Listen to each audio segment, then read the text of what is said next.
Hello दोस्तों, आपका स्वागत है त्रिशक्ति एकेडमी में। और आज हम डिस्कस करेंगे उत्तराखंड पॉलिटेक्निक एंट्रेंस एग्ज़ाम 2021 के लिए मोस्ट इम्पॉर्टेंट मैथमेटिक्स क्वेश्चन को। आज हम उत्तराखंड पॉलिटेक्निक से रिलेटेड मोस्ट इम्पॉर्टेंट यहाँ पर मैथमेटिक्स क्वेश्चंस के बारे में डिस्कस करने वाले हैं, जो कि प्रीवियस ईयर क्वेश्चन पेपर्स में आ रखे हैं। उसका पार्ट 2 आज हम डिस्कस कर रहे हैं। तो जैसे कि आपको पता है 50 क्वेश्चन यहाँ पर मैथमेटिक्स के आपके रहेंगे। इस तरीके से 50 या 45 इस तरीके का रेशो रहेगा, 45 मार्क्स के रहेंगे। देखिए, तो 45 मार्क्स के क्वेश्चंस रहेंगे आपके मैथमेटिक्स में। तो मैथमेटिक्स बहुत ही इंपॉर्टेंट है, जिसमें आपको वहाँ पर अच्छा से अच्छा स्कोर वहाँ पर करना होगा। तो देखिए पार्ट 2 अब यहाँ पर स्टार्ट करते हैं। देखिए, तो यहाँ पर मैथमेटिक्स के जो क्वेश्चन हैं वो आपके ज़्यादा से ज़्यादा थोड़े 9th से और थोड़े 10th क्लास से आपके थोड़े क्वेश्चन यहाँ पर रहते हैं ज़्यादातर। अब देखिए, आपको इन दोनों का HCF निकालना है। क्या निकालना है? HCF of 96 and 404। तो देखिए, दोनों के प्राइम फैक्टर आप निकालेंगे। 96 के प्राइम फैक्टर निकालिए। चलिए, 2 यहाँ पर आएगा। देखिए 48, फिर यहाँ पे और इसको 2 से कटेगा 24, फिर यहाँ पर और करेंगे आप 12, फिर यहाँ पर आप और काटिए इसको 6, फिर एक और बार 2 से, फिर किससे काटेंगे आप? 3 से, यहाँ पर फिर 3 और लास्ट में 1 आ जाएगा। ये आपको ध्यान रखना है। और देखिए यहाँ पर आपका आ गया 404, 404 का। तो सबसे पहले 2 से करेंगे तो 202 आएगा। फिर आप 2 से करेंगे तो कितना आएगा? 101 आएगा। अब आपको पता है 101 तो क्या है? प्राइम नंबर है, ये तो अपने ही टेबल में आता है, तो ये आएगा। तो आप देखिए दोनों में क्या चीज़ कॉमन है। तो देखिए 2 इंटू 2 यानी 2 दूनी 4 और 2 दूनी 4 दोनों के पास है, तो यही HCF होगा। HCF का मतलब होता है हाईएस्ट कॉमन फैक्टर। कई बार इसी फुल फॉर्म में आपसे पूछ लेते हैं। और LCM का मतलब होता है लोएस्ट कॉमन मल्टीपल। तो देखिए यहाँ पर आपने दोनों का एलसीएम निकाला, इस तरीके से आप क्या निकाल रहे थे? तो फैक्टर आप निकाल रहे थे दोनों के। तो आप देखिए जब आप HCF निकालेंगे तो आप देखेंगे कि कौन से मल्टीपल जो है दोनों में आ रहे हैं। तो आप देखिए 2 इंटू 2 और 2 इंटू 2 यानी 4, 2 दूनी कितना होता है? 4। तो इसका आंसर क्या आएगा? देखिए 4 इसका बिल्कुल करेक्ट आंसर आएगा कि यहाँ पर जो HCF है वो कितना होगा? यहाँ पर 4 होगा। वो कितना होगा? HCF आपका 4 होगा। ये आपको ध्यान देना है। ये आपको ध्यान देना है कि जो HCF है आपका वो कितना आया? यहाँ पर 4 आया। अब देखिए आगे चलते हैं। देखिए if the common difference of an AP, देखिए एक समांतर श्रेणी है। AP आपको पता है, देखिए इस तरीके से बढ़ती है। मान लिए जैसे 2, 4, 6 इस तरीके से आपको पता है AP होती है। एक AP इस तरीके से बढ़ती है, जिसमें जो डिफरेंस होता है वो समान रहता है। जो डिफरेंस रहता है देखिए वो समान रहता है, तो उसे आप क्या कहते हैं? AP कहेंगे। क्या कहते हैं उसे आप? AP कहते हैं। अब देखिए if the common difference of an AP is 3, देखिए जो D है, जो कॉमन डिफरेंस है वो आपको दे दिया कितना? 3 दिया है। कॉमन डिफरेंस कितना दिया है? देखिए 3। अब यहाँ पर बोला है then difference between 20th term, यानी 20वीं टर्म और 15वीं टर्म के बीच में आपको डिफरेंस निकालना है। तो देखिए A20 माइनस A15 आपको फाइंड आउट यहाँ पर करना है, यानी यहाँ पर डिफरेंस क्या होगा। तो यहाँ पर आप देखिए A20 को आप क्या लिख सकते हैं? 20वां पद को आप क्या लिख सकते हैं? A प्लस 19D, ये आपने पढ़ा है 10th में। और इसको आप क्या लिख सकते हैं? देखिए A प्लस 14D आप इसको लिख सकते हैं। जब आप इसको ब्रैकेट में यहाँ पर माइनस की मल्टीप्लाई करेंगे तो यहीं पे मैं आपको स्टेप यहाँ पर एक खोल के दिखा देता हूँ। तो माइनस का A हो जाएगा, यहाँ पर क्या हो जाएगा? माइनस का A, और यहाँ पर माइनस का ही 14 हो जाएगा। क्या हो जाएगा? माइनस का ही 14 हो जाएगा। ये आपको ध्यान रखना है। अब देखिए A प्लस का एक माइनस का कैंसल आउट हो गया। यहाँ पर आएगा 19D माइनस 14D, यह आएगा। देखिए अब D ये आया 19D माइनस 14D। अब यहाँ पे आप D की वैल्यू रख दीजिए। 19D माइनस क्या आया आपका? 19D माइनस, इसको मैं इरेजर ले रहा हूँ यहाँ पर। अब देखिए आपके पास क्या आया? आपके पास आया यहाँ पर 19D माइनस 14D, यह आया आपके पास। अब आप यहाँ पर मैं आपको इस तरीके से इसको करके दिखाता हूँ। तो देखिए 19 इंटू 3 माइनस 14 इंटू 3, 19 3 57 माइनस 42 कितना आएगा? 15। तो इसका सही आंसर क्या होगा? 15 इसका बिल्कुल सही आंसर होगा। इस तरीके से आप ये AP वाले क्वेश्चन करके देखिए। AP वाला जरूर आपके 3 से 4 क्वेश्चन आएंगे एग्जाम में, ये मैं आपको बता रहा हूँ। तो आपको AP के सभी जो फार्मूलाज हैं वो यहाँ पर याद होने चाहिए। कॉन्सेप्ट आपको पता होना चाहिए कि A का जो AN कैसे निकालते हैं, SN कैसे निकालते हैं। इस तरीके से ऐसे ही क्वेश्चन आएंगे जैसे मैं आपको करा रहा हूँ। ईजी क्वेश्चन है, पर जब आप प्रैक्टिस करेंगे तभी आपको ये ईजी लगेंगे। अब देखिए यहाँ पर एक और सवाल आ गया। इन दी एडजॉइनिंग फिगर, इस फिगर में आप देखिए डी ई पैरेलल है बी सी के, यानी ये जो है इसके पैरेलल है, डी ई बी सी के पैरेलल इस ट्राइंगल में। ए डी और डी बी का अनुपात, A D upon D B आपको दिया है 3/5, A D upon D B दिया है 3/5। आपको ए सी भी दिया है 4.8, ए सी भी दिया है 4.8। आपको निकालना है ए ई, आपको निकालना ए। तो देखिए जब भी किसी त्रिभुज में ये लाइन, ये जो मिडिल से जो लाइन पास आउट हो रही है, ये किसी तीसरी लाइन के पैरेलल होगी। तो आपने पढ़ा है क्लास 10th में, इस थ्योरम को क्या कहते हैं आप? थेल्स थ्योरम कहते हैं। क्या कहते हैं? थेल्स थ्योरम इसमें कहेंगे। यहाँ पर क्या हो रहा है? डी पैरेलल है बी सी के, डी पैरेलल है बी सी के। इस केस में क्या होता है? ए डी अपॉन में डी बी बराबर होता है आपका ए ई अपॉन ई सी के। ये आपको पता है थेल्स परिमेय कहती है। A D upon D B तो आपको पता है कितना है? 3/5। पर आपको ए ई नहीं पता, आपको ए ई निकालना है, तो इसको आपने माना एक्स। तो देखिए ई सी क्या होगा भाई? देखिए ये पूरा आपको दे दिया यहाँ पर 4.8। क्वेश्चन पढ़िए एक बारी कि ए सी जो है वो 4.8 है, ए ई आपको निकालना है, इसको आप एक्स मान लीजिए। तो ये कितना होगा? 4.8 माइनस एक्स। तो इसको मैं क्या लिख दूँ? 4.8 माइनस एक्स, ये लिख दूँ। बिल्कुल सही। अब आप यहाँ पर देखिए, यहाँ पर हम इसको आगे यहाँ पर फर्दर सॉल्व करते हैं। तो अब यहाँ पर आप इसको देखिए, यहाँ पर तो यहाँ पर क्रॉस मल्टीप्लाई हो जाएगा। 5 को x से आप मल्टीप्लाई करेंगे तो क्या होगा? 5x। क्या होगा? 5x यहाँ पर होगा। और फिर यहाँ पर ये देखिए माइनस है, माइनस का x, ये क्या है? माइनस x है यहाँ पर। इसको मैं सही से लिख देता हूँ एक बारी। ये देखिए यहाँ पर ये क्या है? माइनस है, निशान क्या है? माइनस। तो देखिए 3 × 4.8 माइनस 3x, इसी तरीके से आप इसको लिखेंगे। इसी प्रकार से आप इसको लिखेंगे। यहाँ पर देखिए जैसे हम यहाँ पर क्वेश्चन को सॉल्व कर रहे हैं, इसी प्रकार से आप क्या करेंगे? इसको आगे सॉल्व करेंगे। अब आप यहाँ पर देखिए ये 3x यहाँ माइनस का इधर जाएगा, प्लस का हो जाएगा, 8x हो जाएगा। और यहाँ पर ये क्या हो जाएगा? 14.4। जब आप इसकी मल्टीप्लाई करेंगे देखिए, अब यहाँ पर x यहाँ मल्टीप्लाई में, इधर आके डिवाइड में हो जाएगा। तो आंसर आएगा आपके पास 1.8। सही आंसर क्या आएगा? 1.8 आएगा। आप इसे सॉल्व कर लीजिए। देखिए इसी तरीके के बहुत सारे क्वेश्चंस की आप प्रैक्टिस कर सकते हैं। तो ये ऐसे क्वेश्चन आप करिए, बहुत ही इजी होते हैं। बस थोड़ा आपको दिमाग लगाना है कि यहाँ पर कौन सी थ्योरम लग रही है। थेल्स थ्योरम है, कहीं पे पाइथागोरस लगी होगी, कहीं पे आपको जो है स्क्वायर वाली थ्योरम लगी होगी, आपने ट्राइंगल चैप्टर में पढ़ा होगा। तो वहाँ पर आपको ऐसे सवाल देखने के लिए मिलेंगे। देखिए 2 लीनियर इक्वेशन आपको दी है, a1x + b1y + c1 बराबर है 0 के। एक दूसरी इक्वेशन आपको दी है a2x + b2y + c2 बराबर 0। ये 2 इक्वेशन आपको दी हैं। तो आप बताइए कि यूनिक सॉल्यूशन होगा। यूनिक यानी एक हल, यूनिक यानी एक हल होगा केवल। वो कब होगा? देखिए आपने पढ़ा होगा जब a1/a2 नॉट इक्वल टू होगा b1/b2 के। तो इस ऐसा कौन सा केस है? थर्ड। तो ये आपको पता है यह किस चैप्टर में से? थर्ड चैप्टर है मैथमेटिक्स का। उसमें अभी देख सकते हैं कि कौन से केस में पैरेलल होता है, कौन से केस में लाइंस जो होती हैं इंडेफिनेट मैली सॉल्यूशन आते हैं, बहुत सारे अनंत सॉल्यूशन आते हैं, एक भी सॉल्यूशन नहीं आता, या एक हल। जब एक हल आएगा तो a1/a2 not equal to b1/b2 होगा। यह आपको ध्यान रखना है। अब देखिए यहाँ पर एक सवाल है, आपको k का मान यहाँ पर बताना है। किसका मान यहाँ पर आप बताएंगे? k का मान आपको यहाँ पर बताना है। तो देखिए इसको आप कैसे सॉल्व करेंगे। देखिए यहाँ पर क्वेश्चन, यह है a1, यह है a2, इसको मानिए, इस पूरी टर्म को a2 मानिए, और ये है a3।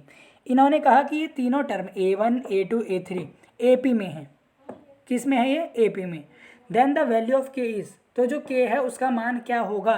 जो k है उसका मान क्या होगा? तो आपको पता है अगर ये तीनों AP में है तो इनका डिफरेंस बराबर होगा a2 - a1 बराबर a3 - a2 होगा। ये आपने पढ़ा है AP चैप्टर में कि जब तीन कोई पद, देखिए अगर मैं बोलूँ 2, 4 और 6 AP में हैं तो आप कहेंगे 4 में से 2 जाएगा तो भी तो आएगा, डिफरेंस सेम होगा। देखिए और 6 में से 4 जाएगा तो भी तो आएगा। तो ये बिल्कुल सही बात है, बिल्कुल प्रैक्टिकल यहाँ पर बात हो रही है। तो a2 - a1 बराबर a3 - a2।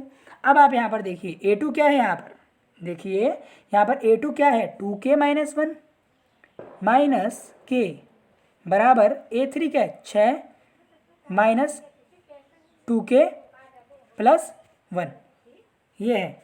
आप देखिए ये आ गया। अब आप इसको देखिए फर्दर आगे आप इसको सॉल्व करिए। तो यहाँ पर देखिए आगे जब आप इसे सॉल्व करेंगे यहाँ पर फर्दर, तो आप यहाँ पर देखिए ये क्या आएगा, इसको मैं आपको बताता हूँ। अब हम इसको यहाँ पर सॉल्व करें। 2k में से आपका एक k यहाँ पर गया तो क्या आएगा? k - 1 बराबर 6 और 1 यहाँ पर आप देखेंगे 7 माइनस 2k, ये आएगा आगे।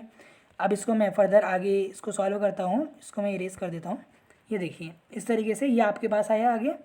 अब आगे देखिए के यहाँ माइनस का इधर आके प्लस का हो जाएगा, तो के प्लस 2k हो जाएगा, और 7 और 1 8 होगा, तो के और 2k कितना होगा 3k, तो 3k बराबर 8, के कितना आएगा 8/3, तो के क्या आया 8/3। आपका ए ऑप्शन बिल्कुल सही है। इस तरीके से आप AP वाला ये क्वेश्चन भी इजीली सॉल्व कर लेंगे।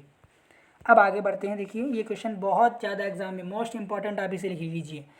देखिए the quadrilateral formed by joining the mid point of the adjacent side of parallelogram, यानी जो पैरेललोग्राम है यदि आप उसकी एडजेसेंट साइड पर उनकी जो मिड पॉइंट है उनको अगर आप जोड़ देंगे, यदि आप उसके मिड पॉइंट को देखिए जोड़ देंगे तो आपका क्या आएगा यहाँ पर आंसर, क्या आंसर आएगा। देखिए मैं आपको खुद यहाँ पर ड्रॉ कर कर दिखाता हूँ। देखिए इरेज ऑल। अब देखिए पैरेललोग्राम में आपको पता है आमने सामने वाली भुजाएं बराबर होती हैं, मतलब इस तरीके की भुजाएं बराबर होंगी। पैरेललोग्राम में आमने सामने वाली भुजाएं बराबर होती हैं।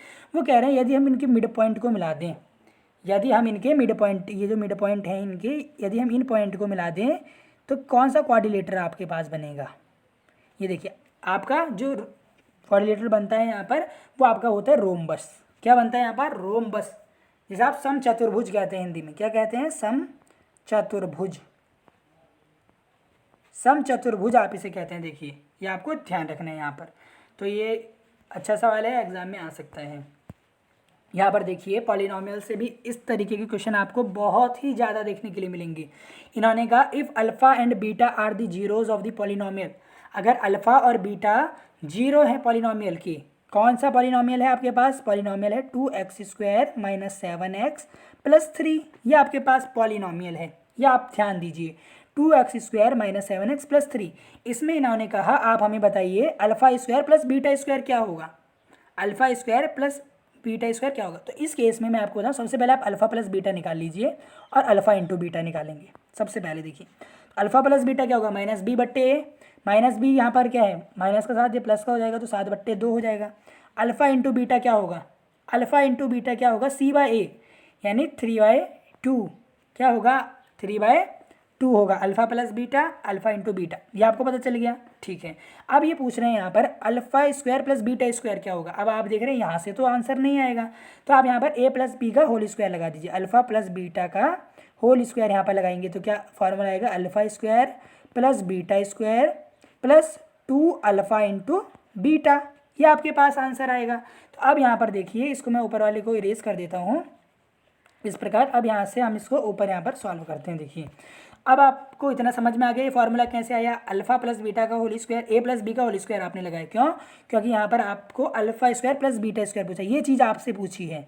तो आप क्या करेंगे, ये यहाँ प्लस का है, इधर आके इसे माइनस में भेज देंगे। तो देखिए अल्फ़ा प्लस बीटा का स्क्वायर की वैल्यू आप रखें 7/2 का स्क्वायर, ये यहाँ प्लस में है, इधर आके माइनस में हो जाएगा। तो माइनस क्या आएगा आपके पास 3/2 इंटू 2, क्योंकि 2 यहाँ फार्मूले का भी है, 2 से 2 कट जाएगा। तो यहाँ पर देखिए जो आपके पास यहाँ पर आगे जो आंसर आएगा वो इस तरीके से आएगा। देखिए α² प्लस जो β² है वो जो आपके पास आंसर आएगा वो आप देखिए यहाँ पर इस तरीके से 7 का स्क्वायर 49/4 -3, यह आ रहा है आपके पास, या आप ध्यान दीजिए यह आ रहा है आपके पास। ओके, देन फिर हम क्या करेंगे एलसीएम लेंगे। तो एलसीएम कितना आएगा यहाँ पर 4 एलसीएम आएगा, क्या आएगा एलसीएम 4, यहाँ पर एलसीएम आएगा 49 - 12, एलसीएम आपको निकालना आता है तो आप इसको आसानी से कर देंगे। ये क्या आएगा 37/4, यानी फोर्थ जो ऑप्शन होगा वो बिल्कुल यहाँ पर करेक्ट होगा, 37/4 यहाँ पर इसका आंसर आएगा। देखिए बहुत ही अच्छा क्वेश्चन है, एग्जाम में इस तरीके के क्वेश्चन आपसे जरूर पूछे जाते हैं। स्टूडेंट यहाँ पर क्वेश्चन को समझ ही नहीं पाते कि उनसे पूछ क्या रहे। आपको देखिए 2 चीज़ें इसमें निकाल लेनी होती हैं, अल्फ़ा प्लस बीटा जो सम ऑफ जीरोज होते हैं जिसका फॉर्मूला होता है -b/a, और अल्फ़ा इंटू बीटा, 2 चीज़ें आपको यहाँ पर निकालनी होती हैं, c/a इसका फार्मूला होता है। फिर आप इसमें यहाँ पर a + b का होल स्क्वायर से ये चीज़ आ रही है तो वहाँ पर इस फार्मूले को लगा सकते हैं। 2 इजी क्वेश्चन है यहाँ पर। देखिए पाई क्या होता है, कई बार एग्जाम में पूछा जाता है, स्टूडेंट्स हमेशा इस पर कंफ्यूज रहते हैं। देखिए पाई की वैल्यू देखिए 3.14 इस तरीके से देखिए यहाँ पे बढ़ती ही रहती है। ये नॉन टर्मिनेटिंग नॉन रिकरिंग होता है, यानी ये क्या होता है टर्मिनेट नहीं होता कभी। तो जो टर्मिनेट नहीं होता या जो कभी डेसिमल में नहीं आ सकता, जो कभी बट्टे में नहीं आ सकती संख्या, वो इर्रेशनल नंबर होती हैं। आप सोचेंगे पाई तो 22 बट्टे, कई स्टूडेंट सोचते हैं पाई 22/7 है। भाई यहाँ पर 22/7 तो है, पर जब आप 22/7 को खोलेंगे तो जब आप उसको पॉइंट में खोलते हैं तो वो जो होता है यहाँ पर बार बार नॉन रिकर करता है, बार बार यहाँ पर अलग अलग नंबर आएंगे। देखिए आप इसको जब डिवाइड करके देखिए तो यहाँ पर इर्रेशनल सही जवाब होगा। कई स्टूडेंट सोचते हैं पाई तो क्या होता है 22/7 होता है, और 22/7 तो पी बाई क्यू के फॉर्म में लिखा जा सकता है, इसलिए पाई एक रैशनल नंबर है। पर आपको यहाँ पर ध्यान देना है, पाई एक रैशनल नंबर नहीं है, पाई एक इर्रेशनल नंबर है। हजारों बार एग्जाम में पूछा गया क्वेश्चन है, चाहे वो दिल्ली पॉलिटेक्निक हो, उत्तराखंड पॉलिटेक्निक हो, हम यहाँ पर बहुत सारे आपके लिए पॉलिटेक्निक के क्वेश्चन देख रहे हैं, तो उसमें भी ये क्वेश्चन रिपीटेंस में चल रहे हैं। अब देखिए यहाँ पर 2.35 के ऊपर बार है, 2.35 के ऊपर बार है यहाँ पर। इसका मतलब क्या है, देखिए जब भी आपके पास इस तरीके का बार लगा हो, आप सीधा बिना देखे आप उसे रैशनल कर दें। क्या कर देंगे, रैशनल। आपने पढ़ा भी होगा कि आप इसकी वैल्यू लिखिए, तो यहाँ पर वैल्यू तो पूछी नहीं है, आपसे पूछा है कि रैशनल है रैशनल है, तो आप देखिए इसको ऐसे लिख सकते हैं 2.35 35 35 35, इस तरीके से आप इसे लिख सकते हैं। फिर आप इसको क्या कर सकते हैं, आसानी से सॉल्व करके पी बाई क्यू के फॉर्म में भी लिख सकते हैं। इसको आप पी बाई क्यू के फॉर्म में लिख सकते हैं, और जिसे आप पी बाई क्यू के फॉर्म में लिख सकते हैं वो क्या होता है, वो आपका क्या होगा, वो आपका रैशनल नंबर होगा। ये टर्मिनेटिंग है, ये टर्मिनेटिंग है, इसलिए ये रैशनल नंबर है, ये आपको ध्यान देना है।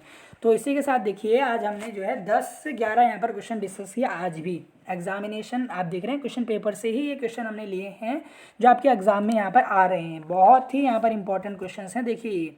तो आपको देखिए ये जो क्वेश्चन हैं इनकी 100% आपको प्रैक्टिस करनी है। इनसे मिलते जुलते सवाल आप कर सकते हैं, देखिए अपने कॉपी में देखिए, इनको करिए। देखिए मैथ आपको प्रैक्टिस से आएगी, जब तक आप प्रैक्टिस नहीं करेंगे क्वेश्चंस की, आपको पता नहीं होगा एग्जाम में कैसे क्वेश्चन आएंगे, तब तक आप मैथ में जो है अच्छे यहाँ पर रिजल्ट की उम्मीद नहीं कीजिए। क्योंकि अगर आप मैथ में गलत टिक करके आएंगे तो आपको मार्क्स वहाँ पर नहीं मिलेंगे। और अगर अच्छी रैंक चाहिए, देखिए यहाँ पर मैं एक चीज़ आपके लिए लिख देता हूँ, अगर आपको अच्छी रैंक चाहिए तो आपको मैथमेटिक्स में जो है अच्छे से अच्छा, देखिए यहाँ पर बच्चे जो है 45 मार्क्स का पूरा आएगा मैथमेटिक्स, आपको यहाँ पर जो है वो 35 से 40 लाने हैं, 35 से 40 आपको लाने हैं। देखिए वो बिल्कुल सही, वो भी तभी आएंगे जब आप बिल्कुल सही करेंगे। 45 में से 45 भी ला सकते हैं।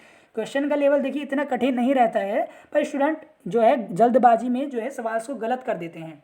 तो आपको क्या करना है, सवालों की प्रैक्टिस करनी है लगातार, क्योंकि आप कंटिन्यू अगर मेहनत करेंगे, कंटिन्यू अगर आप सवाल लगाएंगे तो आप एग्जाम के दिन भी बिल्कुल कंफ्यूज नहीं होंगे।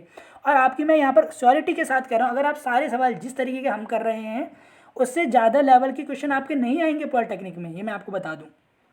इसी तरीके के यहाँ पर आपके क्वेश्चन आते हैं एग्जामिनेशन में, ये मैंने आपको बता दिया। कुछ यहाँ पर कॉन्सेप्ट की भी मैं आपको एक आध क्लास बताऊंगा यहाँ पर ट्रिग्नोमेट्री से जो होगा, आगे मैं आपको फर्दर क्लास दूंगा आगे इसमें, जिसमें टॉपिक होगा वो आपको पढ़ना होगा, वो मैं आपको बताऊंगा नेक्स्ट वीडियोज़ में। उससे भी थोड़े क्वेश्चन आ जाते हैं मैथ में। तो अभी मैं कह रहा हूँ 5-6 क्वेश्चन अगर थोड़ा बाहर से 11th के सिलेबस में से थोड़ा सा रहते हैं ट्रिग्नोमेट्री के, तो मैं आपको स्पेशली बता दूंगा। तो यदि देखिए आपको यहाँ पर अच्छे मार्क्स चाहिए तो आप इसको प्रैक्टिस करें, अपने फ्रेंड्स के साथ वीडियोज़ को शेयर करें, कोई क्वेरी हो तो कमेंट करें। बहुत बहुत धन्यवाद।